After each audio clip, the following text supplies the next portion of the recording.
আমার ভাইয়ের নাম হলো নুরুদ্দিন। আমার শালাও একটা আছে সিয়াম, আমার মামাতো ভাই। আর এরা আজকে 3 দিন ধরে নিখোঁজ ছিল। আজকে মনে করেন উদ্ধার, ভোরে মনে করেন আজকে উদ্ধার হয়েছে। এখন লাশ গার্ডে আনছে। এখন এই বর্তমানে এই জায়গা আছে, পোস্টমর্টম করবো না, তারপর আমাকে লাশ আমার কাছে দিয়ে দেবে। আমার এলাকার 5 জন লোক আজকে 3 দিন যাবৎ নিখোঁজ ছিল।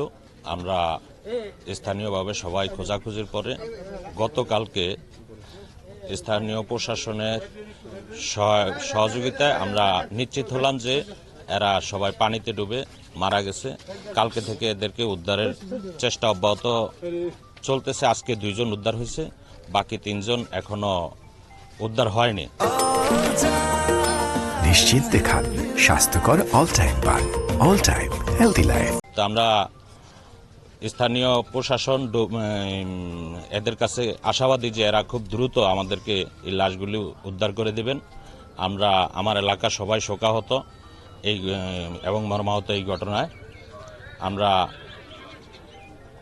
স্থানীয় আমাদের জেলা প্রশাসনের কাছে আকুল আবেদন থাকবে যে ক্ষতিগ্রস্ত পরিবারের দিকে একটু নজর রাখার জন্য। আচ্ছা, যারা মিডিয়া কর্মী আছে আমি সবাইকে আন্তরিকভাবে ধন্যবাদ জানাচ্ছি, আপনারা আমাদের সাথে আছেন। আপনারা জানেন আমাদের গাজীপুরা চরের উত্তর পাশে মেঘনা নদীতে একটি ড্রেজার, বালু উত্তোলন কাজে একটা ড্রেজার, সেখানে থাকা 5 জন লোকসহ নিখোঁজ ছিল গত 6 তারিখ রাত্রে থেকে। এরপর থেকে আমরা 7 তারিখ সংবাদ পর থেকে আমরা স্থানীয় কোস্টগার্ড এবং ফায়ার সার্ভিস সহ উদ্ধার কার্যক্রম অব্যাহত রেখেছি।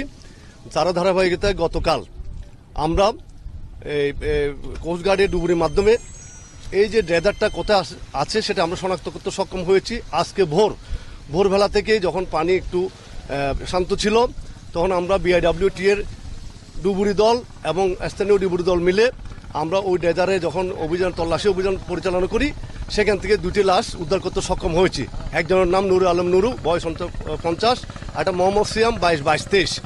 বাকি আর যে 3 জন নিখোঁজ আছে তাদের উদ্ধার তৎপরতা আমাদের অব্যাহত আছে এবং ড্রেজারটা উদ্ধারের চেষ্টা আমরা অব্যাহত করেছি। এছাড়াও আমরা যেখানে যেখানে সম্ভব সমস্ত জায়গায় আমাদের তল্লাশি অভিযান অব্যাহত আছে।